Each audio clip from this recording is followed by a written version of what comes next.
Pikiran kita, makanannya adalah berpikir. Berpikir mengatakan iya tidak, masa sih gitu. Badan ini makanannya yang zahir, minumannya ya ini. Kalau kalbu, makanannya apa? Nama Allah. Maka harus dilatih semua, harus dikasih Pak. Ya mohon maaf, mau dia kiai, mau dia ustadz, kalau nggak punya waktu bersama Allah setiap hari, kalbunya pasti tertawan oleh dirinya sendiri. Nggak perlu setan, diri sendiri. Kita kan merasakan pada diri kita sendiri. Tertawan oleh dirinya. Maka orang-orang yang merasakan hal seperti itu, langkahnya cuma satu. La budda ayyakuna lahu mursyidun yursyiduhu, murabbin yurabbih. Ya, dia mesti punya guru membimbing yang bisa membimbingnya. Kita sholat fisik aja ada gurunya, masa sholat rohani gak ada gurunya? Sujud secara fisik diajarin gak sama guru kita? Tapi sujud secara rohani udah diajarin belum? Kan belum. Kenapa? Inti dari sujud itu adalah mengenal Allah, bukan hanya zikir Pak.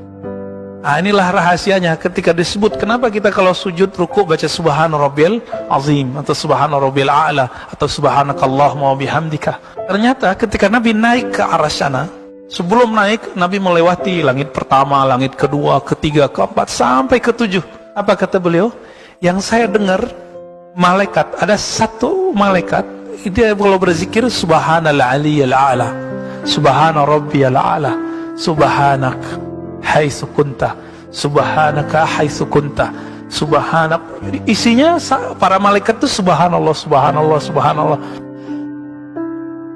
Ketika kita sholat baca subhanallah, subhana rabbil azim, subhana rabbil a'la, itu udah sama kayak ibadah seluruh malaikat yang ada di langit sana Pak. Syaratnya satu, mengenal yang kita sebut, itu Allah subhanahu wa ta'ala.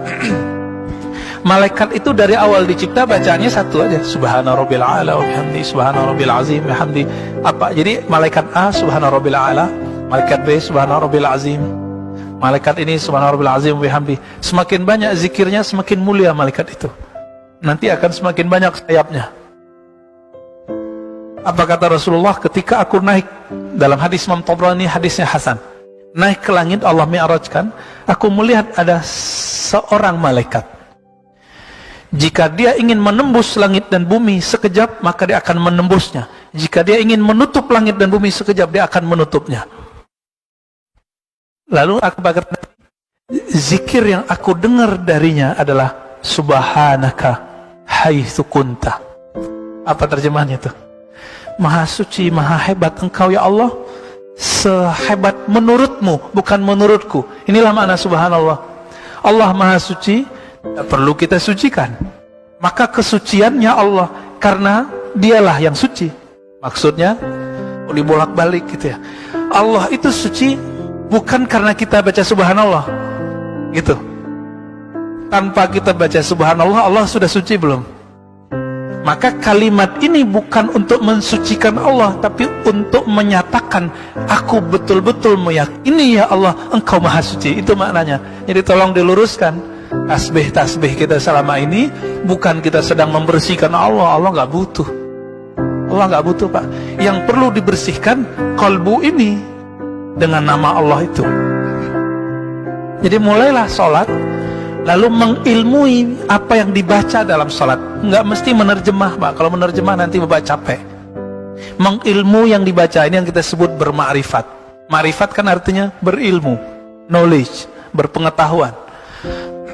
Ada malaikat yang memikul arasy. Apa zikirnya?